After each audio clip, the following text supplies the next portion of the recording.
What if the problem is not the person, but the system they are in? At the first, it looks like coincidence. You change the person, the role, or the environment, and for a short time, things seems to improve. A new employee brings fresh energy into the system. A new relationship feels lighter, or a new strategy creates the impression of progress. In these moments, it feels like something has finally shifted, as if the problem has been solved and things are finally moving in the right direction. But after a while, something familiar begins to emerge. The same tension returns, the same frustration, and the same results appear. Even everything on the surface seems different. What once feels like a new beginning slowly starts to reassemble what was there before. And this is where confusion begins. Most people interpret these patterns in a very predictable way. If the outcome is the same, they assume that the individual must be the problem. They start looking in personality, gaps in skills, or limitation in motivation. They begin to believe that something about the person is not enough, not ready, not developed, or not aligned. And the same on this belief, they take action. They replace the person, they adjust the approach, or they simply try harder, convinced this time things will be different. And sometimes, for a brief period, they are, but the improvement really lasts. The deeper question is almost never asked. If different people keep in producing the same results, what is actually constant in that situation? What is it that does not change, even when everything else appears to? This is where systemic thinking begins. In organization, this pattern is easy to observe, yet often misunderstood. A company hires talented people, invests in training, and implements new processes. Yet performance issues continue to reappear. Leaders often interpret this as a problem of execution or attitude. They assume that people are not committed enough, not skilled enough, or simply not the right fit.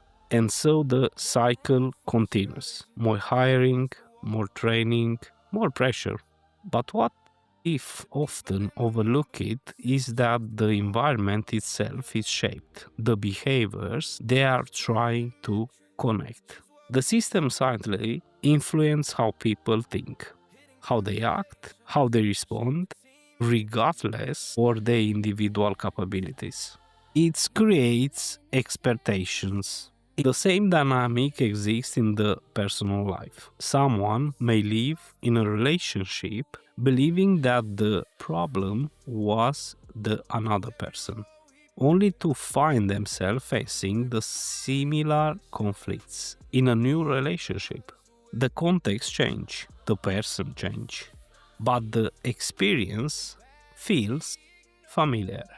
The arguments maybe look different, the circumstances may shift, but the emotional pattern remains the same. What appears to be a series of events, in reality, it's a repeating pattern generated by something deeper and less visible. This is why change in many situations fails, not because people are unwilling to change, but because the level of the change it's appealed does not match the level at which the problem is created. Most interventions focus on the individual, while the real surface of the issue lies in the structure of the system itself. As long as that structure remains unchanged, it will be to produce the same outcomes, regardless of who is involved. This is also why effort alone is not enough. You can improve skills, increase motivation, and introduce new strategies. But if the underlying system continues to operate in the same way, it will be eventually pull everything back to its original state. Systems have a kind of inertia, a tendency to maintain their patterns, even when new elements are introduced. What appears to be a problem of people, it's often a signal of the system. Behavior is not isolated. It is shaped by relationships, expectations, roles, and individuals' dynamics that exist on the surface.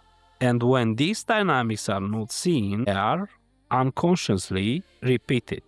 Understanding this creates a fundamental shift. Instead of asking what is wrong with the person, the focus moves to understanding what is happening within the system that keeps producing the same result. Instead of reacting to individual events, attention is directed to the pattern that connect to them. And this is where real change becomes possible, because problems do not reappear randomly. They repeat because we keep trying to solve them at the level where they appear, not at the level where they are created. And until that distinction becomes clear, the cycle continues, regardless how many changes are made on the surface. Real transformation begins the moment we stop looking to someone to fix and start looking at the system that needs to be understood.